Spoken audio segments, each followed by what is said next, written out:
क्या आप जानते हैं कि कोर्ट में शपथ लेकर झूठ बोलने वाले गवाह को न केवल तोड़ा जा सकता है बल्कि उसे जेल की सलाखों के पीछे भी भिजवाया जा सकता है। इसके लिए अपने क्रॉस एग्जामिनेशन में कुछ परिवर्तन करना होगा। आज हम यही सीखेंगे कि कैसे गवाह के अपने ही शब्दों से सेक्शन 340 सीआरपीसी का एक ऐसा पिंजरा तैयार किया जाए जिससे वह कभी बाहर न निकल सके।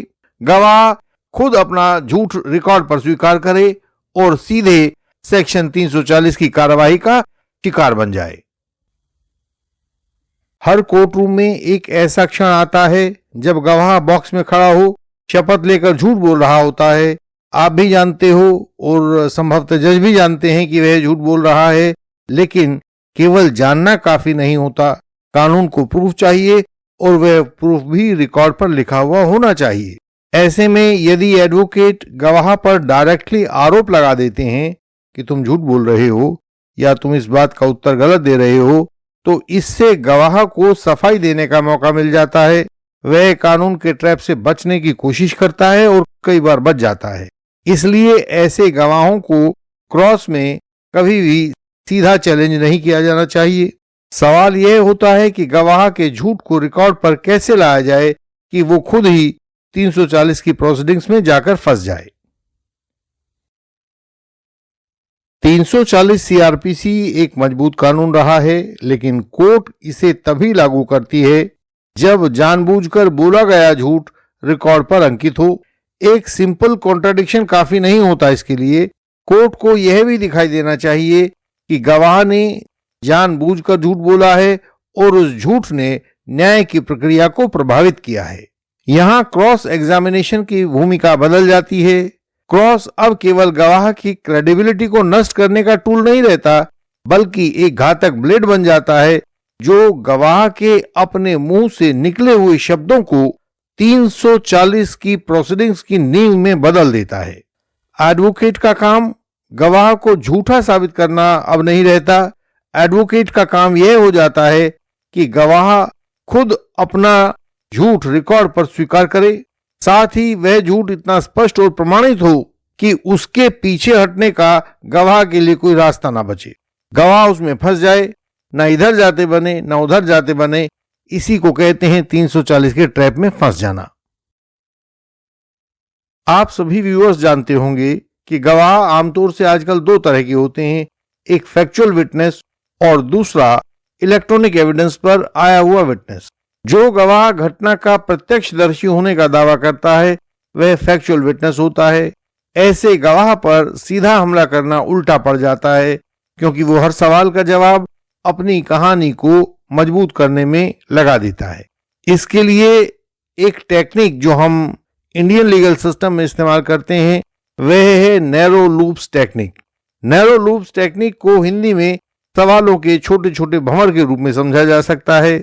गवाह से पहले जो छोटी छोटी सच्चाइयां होती हैं केस की, उनको कंफर्म करवाया जाना चाहिए जिनसे वो इनकार नहीं कर सकता, जैसे घटना का समय, घटना की लोकेशन, उस गवाह की लोकेशन, उसने क्या देखा, कितनी दूर से देखा, रोशनी कैसी थी। इन सब बातों को गवाह के मुंह से कंफर्म करवाया जाना चाहिए। गवाह की हर हां उसकी कहानी के भीतर, उसके बयान के भीतर एक दीवार खड़ी कर देती है। ये लूप्स होते हैं। ये दीवारें ही उसके बाहर निकलने के रास्ते बंद करती हैं, इसलिए हम इनको लूप्स या भंवर कहते हैं।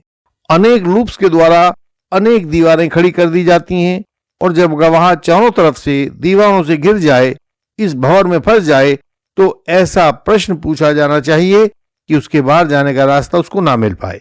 यही प्रश्न 340 की प्रोसीडिंग्स की नींव का पहला पत्थर बनते हैं। हम इस बात को दोबारा से स्पष्ट करते हैं कि आजकल क्रॉस के लिए दो तरह के गवाह आते हैं। सामान्य फैक्चुअल विटनेस होते हैं जो केस के फैक्ट्स के ऊपर अपनी गवाही देते हैं, और इलेक्ट्रॉनिक रिकॉर्ड वाले विटनेस होते हैं।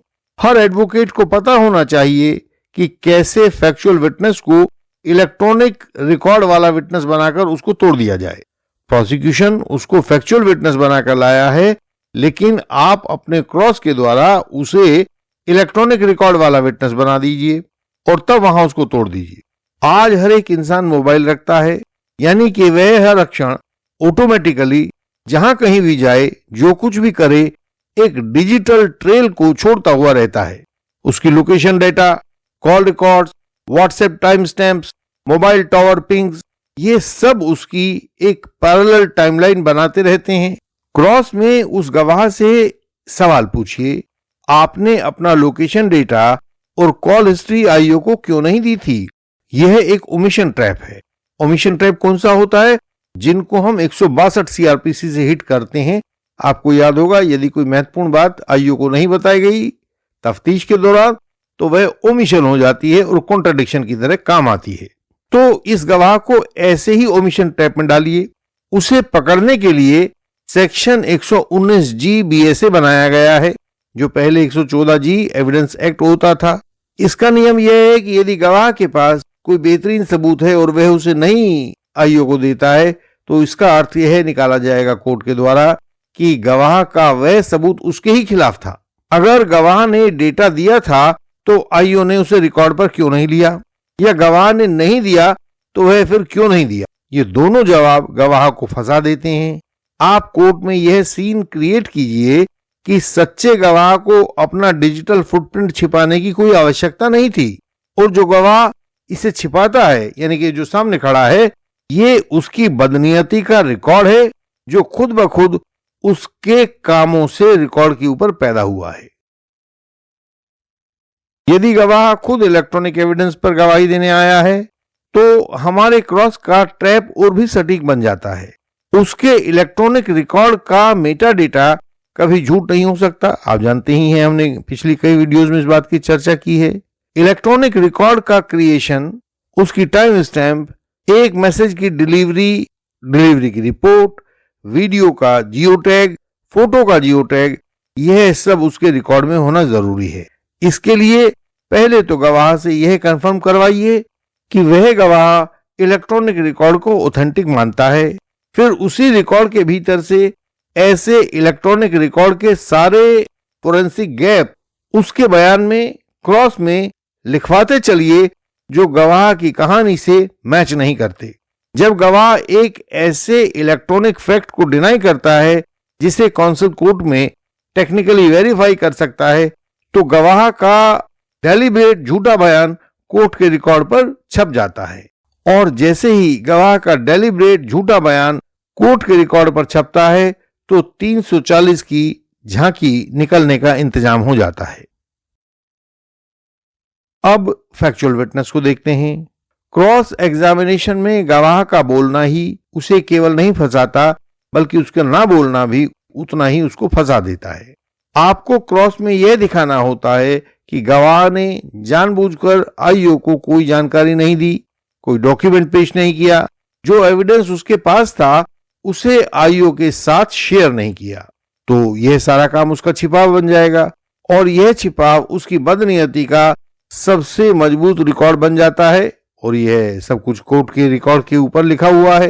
क्रॉस में यदि आप यह दिखा सको कि गवाह के पास जो इंफॉर्मेशन थी वो उसे देने में सक्षम था, लेकिन फिर भी उसने उसे आईओ को नहीं दिया।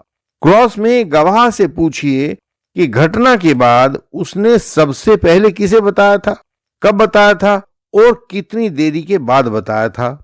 घटना और बयान के बीच का बढ़ता वक्त हमेशा एक अस्वाभाविक तैयारी को दिखाता है।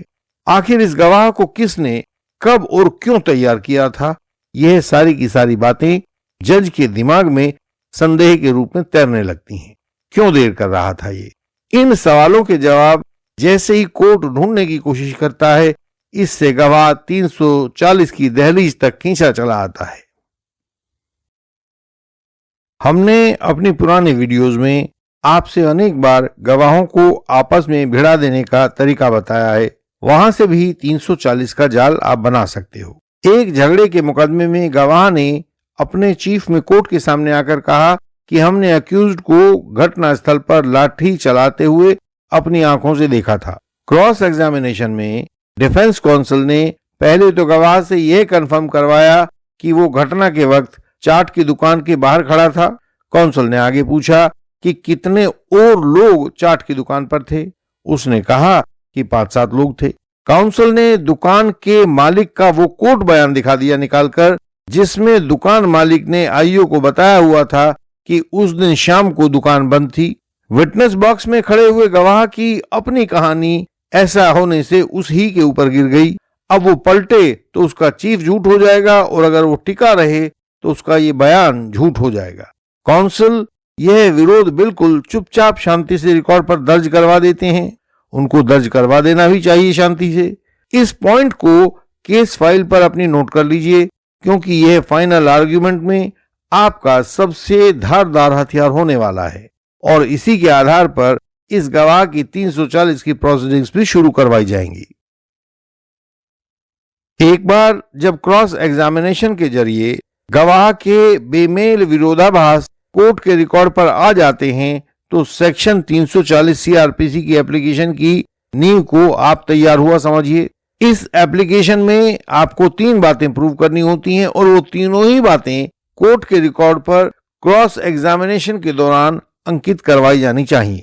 पहली बात होती है कि गवाह ने कोर्ट प्रोसीडिंग्स में जानबूझकर झूठा बयान दिया है। दूसरी बात होती है कि इस झूठे बयान से कोर्ट का जजमेंट प्रभावित हुआ है। तीसरी बात है कि इस झूठे बयान पर कार्रवाई करना न्याय के हित में जरूरी है। ये तीनों बातें आपको अपने क्रॉस एग्जामिनेशन में गवाह के बयान से निकालनी होंगी। क्रॉस एग्जामिनेशन के दौरान बने हुए रिकॉर्ड से ही ये तीनों बातें दिखानी होती हैं और इसका एक और आयाम है जिसे कभी नजरअंदाज नहीं किया जाना चाहिए। होता यह है कि जब प्रोसिक्यूशन को पता चलता है कि उसका सिरमौर गवाह खुद 340 के घेरे में आ गया है तो पूरा प्रोसिक्यूशन सेटअप हिल जाता है, प्रोसिक्यूशन डिफेंसिव हो जाता है और डिफेंस आक्रामक हो जाता है, तो आपके ऊपर दबाव घटने लगता है। यह नैरो लूप्स की रणनीति या जिसको हम कहें छोटे छोटे भंवर की रणनीति कोई आज की नई खोज नहीं है। इंडियन लीगल सिस्टम ने अपने क्रॉस एग्जामिनेशन टेक्निक्स में इसको बहुत पुराने समय से इस्तेमाल किया है। आप जानते ही हैं कि इंडियन लीगल सिस्टम ने क्रॉस एग्जामिनेशन को सबसे पहले एक साइंस के रूप में विकसित किया है। एक ऐसा सिस्टम बनाया है जहां हर सवाल का एक ऑब्जेक्टिव होता है, हर चुप्पी का एक अर्थ होता है और झूठे गवाह का टूटना एक निश्चित परिणाम होता है। कुछ हो, झूठा गवाह टूटेगा ही टूटेगा। दुनिया के किसी भी एडवोकेट ने, फर्म ने, जुरिस्ट ने क्रॉस को उस सटीकता के साथ विकसित नहीं किया है जिस तरह से हमने किया है। केवल हम ही दावा करते हैं कि ऐसा कोई फॉल्स विटनेस नहीं होता जिसको तोड़ा ना जा सकता हो। आज हमने फॉल्स विटनेस को तोड़ने से आगे की बात आपको बताई है। उसी फॉल्स विटनेस के मुंह से निकली बातों के द्वारा उसे 340 के ट्रैप में भी आप फंसा दीजिए। अगर आप चाहते हैं कि अगली बार जब कोई झूठा गवाह आपके सामने आए तो उसे न केवल तोड़ा जाए बल्कि 340 के पिंजरे में भी बंद कर दिया जाए, तो हम आपको वह विधि बता सकते हैं और सिखा सकते हैं। इंडियन लीगल सिस्टम की सेवाएं सिर्फ उनके लिए हैं जो अपने केस को लेकर गंभीर हैं। हमसे जुड़ने का पहला कदम है हमारा मेंबर बनना और मेंबर बनते ही हम आपके केस की तह तक जाते हैं। आपके द्वारा दिए गए डॉक्यूमेंट्स को हमारे अनुभवी एडवोकेट्स पढ़ते हैं, हर पेज को समझते हैं, हर दलील को परखते हैं और फिर आपको बताते हैं आपका केस इस वक्त कहां खड़ा है और उसमें क्या क्या चुनौतियां हैं और आगे कौन कौन से कदम आपके केस की सफलता के लिए उठाने जरूरी हैं। हम यह भी स्पष्ट करते हैं कि क्या आपके केस में क्वैशिंग या डिस्चार्ज पाना संभव है या इस केस में ट्रायल होना अनिवार्य है, और यदि ट्रायल होना अनिवार्य है तो फिर किन किन गवाहों को किन किन बिंदुओं पर क्रॉस के द्वारा तोड़ा जाना है और वह कैसे संभव हो पाएगा। यह सब भी सिर्फ हमारे मेंबर्स को बताया जाता है। इसके बाद फाइनल आर्गुमेंट्स की तैयारी और उसकी प्रस्तुति होती है, प्रेजेंटेशन होता है। यह भी हमारी रणनीति का हिस्सा है। अगर आप भी चाहते हैं ऐसा गहराई वाला लीगल सपोर्ट आपको मिले, आपके केस में मिले, तो आज ही आप हमारे मेंबर बनिए। फीस देकर हमारे मेंबर बन जाएं, तब आप अपने केस को समझ पाएंगे, संभाल पाएंगे और जीत पाएंगे।